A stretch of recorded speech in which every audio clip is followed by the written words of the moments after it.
Okay, let's unpack this. Imagine a world where silence isn't just, the absence of noise. It's a weapon. A place where the architecture is so imposing, it feels like it's judging your posture, where luxury doesn't shout, it just whispers. And emotional repression isn't just a bad habit, it's basically an Olympic sport. And the locals are the undefeated gold medalists. Absolutely. Exactly. We are diving deep today into his Cold English Heart by Rubén Suárez. Now, you look at the cover, and you might think, okay, this is a romance novel, but once you actually crack the spine, that's kind of a Trojan horse. It really is a fascinating piece of work. On the surface, yes, it tracks a romantic arc, Yeah. but if you peel back the layers, it's really a socio-political dissection of British class dynamics, the clash of cultures, emotional philosophies. Right. People have called it a modern, gay reimagining of the Jane Austen spirit, but set, right around the corner in 2025. Right, and it's not just boy meets boy. It's Colombian novelist meets repressive English investment advisor in a town that feels like a film set.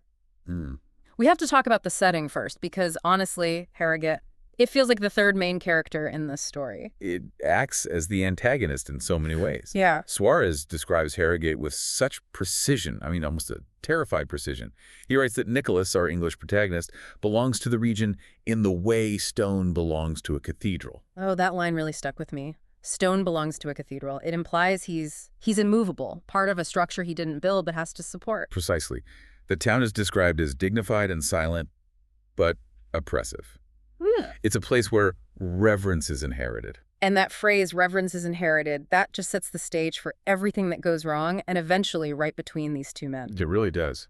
So let's meet the players in this cultural collision. First, we have the author's namesake, Rubén Suárez. He's 52, a successful international novelist, and he's Colombian. And importantly, the source material makes a huge distinction here. This isn't an immigrant narrative in the way we often see it. Right. He isn't scraping by. He's not looking for a savior. He's arrived with a fully formed inner life. I love that concept the book introduces, the difference between earned elegance and inherited elegance. That is one of the key insights of the whole book. Yeah. Inherited elegance is what the Harrogate locals have. It's static, it's safe, Yeah. it's all about maintaining the status quo. Mm-hmm. Rubén has earned elegance. He built his character, his career, his fortune from scratch. Which is incredibly threatening to the locals. It's Yeah. like he didn't inherit the manor house, but he built the character to deserve one. Exactly. And that unsettles the entire social order. Mhm. Rubén is what the dossier calls emotionally literate. Which doesn't mean he's, like, loud or stereotypical. Oh, no, not at all. He doesn't perform this Latin exuberance that the British characters maybe expect or want to mock. He doesn't apologize for his feelings. He's navigating a society that treats emotion like a social failure. Which brings us to the quote that I think defines his entire arc. He says, "I am not trying to belong. I am trying to be understood." And that distinction is just vital. Belonging implies assimilation. Yep. Changing your shape to fit the whole. Right. Being understood implies retaining your shape and having others recognize it. He's an observer who is constantly mistaken for an intruder. And on the other side of this cultural canyon, we have Nicholas Ashbury, also 52, English, and his job is wealth and legacy advisor. Which just sounds like the most stressful job description imaginable. Right. It sounds like a job designed to repress you. He lives in a contemporary manner, dresses impeccably, and he's the titular cold English heart. But is he actually cold? Well, that's the misconception the book completely dismantles. The source material is very clear about this. Nicholas isn't cold, he is disciplined. Okay, what's the difference there? Coldness implies a lack of feeling. Discipline implies a surplus of feeling that you are actively holding back. He was raised to believe that visible emotion is a failure. So if you love publicly, it's a liability. If you desire openly, it's dangerous. It's an emotional survival strategy. He has structured his entire existence around not needing anyone because need creates vulnerability. The tragedy of Nicholas is that he's lived his life in a fortress, and then Rubén shows up. And the dynamic isn't just opposites attract. No. No, it works because Rubén is the first man who doesn't try to impress him or conquer him or even mirror him. Rubén just exists confidently. And that terrifies Nicholas. It completely disarms him. Yeah. Nicholas has this just heartbreaking line that explains his entire psychology. He says, "My heart was not cold. It was taught to survive without witnesses." Oof. Survive without witnesses? That paints such a lonely picture. It suggests he's been performing a role his whole life, even when he's alone. But we have to talk about the supporting cast because you can't have a story about social pressure without the people applying the pressure. You can't. You need the bridge and you need the gatekeepers. The bridge here is Charles Bennett. I like Charles immediately. He's described as England without armor. Yes. He's a gallerist, and he represents what British culture could be if it just allowed itself joy without guilt. Yeah. He gets Rubén immediately. He's the one who says, I didn't read you like a foreigner, Rubén. I read you like a truth. But then we have the gatekeepers. And this is where the tension gets visceral. Enter Lord Frederick Ashcombe. The antagonist. Yeah. But he's not some cartoon villain. He's a literary critic, and he represents xenophobia disguised as scholarship. That's it. He attacks Rubén not because he writes badly, but because he writes beautifully without permission. That concept of permission comes up so much. It's like, who gave you the right to understand our gardens? Who gave you the right to describe our weather better than we do? Exactly. And it's not just one man. The book describes a rumor chorus, the Harrogate Society. It's the modern village mentality, just amplified. They gossip online in cafes. And the whispers are so specific. Drug money. Because a Colombian with wealth must be a criminal, right? Or accusing him of fetishization for writing about Englishmen. It's polite smiles, but savage judgments. That very specific way of cutting someone down while sipping Earl Grey. It creates this suffocating atmosphere. And then inside Nicholas's own family, you have the generational divide. Oliver Ashbury, the nephew, who's the future emotionally available, and then Lady Eleanor Ashbury, the aunt. She's interesting. She starts off as a gatekeeper, right? She's tradition with a conscience. She is. She values lineage, but she values integrity more. And she eventually becomes this reluctant ally because she realizes that, well, while Rubén unsettles her, he has a dignity that the gossip mongers just lack. So we have the players, the board is set. Let's get into the story itself. The narrative is structured in these kind of musical movements. Yes. The author uses this idea of sensory reading, where chapters feel like a piece of music. Part 1 is the arrival. Rubén gets to Harrogate, and he sees the coldness not as hostility at first, but as a language he has to learn. He thinks it's a puzzle he can solve. But that optimism, it hits a wall pretty fast. It does. Charles, our well-meaning friend, he arranges a tea invitation between Rubén and Nicholas, and it is a disaster. A complete disaster. Nicholas is so terrified by the proximity, he just retreats behind protocol. He becomes the investment advisor, polite to the edge of frost. And then the inciting incident of pain. Rubén overhears Nicholas making a remark about outsiders romanticizing England. Which wounds Rubén's pride so deeply, he feels like he's been judged before he's even been read. And then Lord Ashcombe publishes that vicious review. This is the low point, the freeze. But then we get the shift. And it happens in nature, away from all that architecture, in the Valley Gardens. This scene is so pivotal because it subverts the romance trope. Usually this is where the hero makes a grand speech or a big apology. Right. Nicholas doesn't do that. He finds Rubén alone after the review comes out, and he just sits with him. He offers presence. Which, for a man who avoids witnesses, is a huge step. It's monumental. And he offers an insight that changes everything.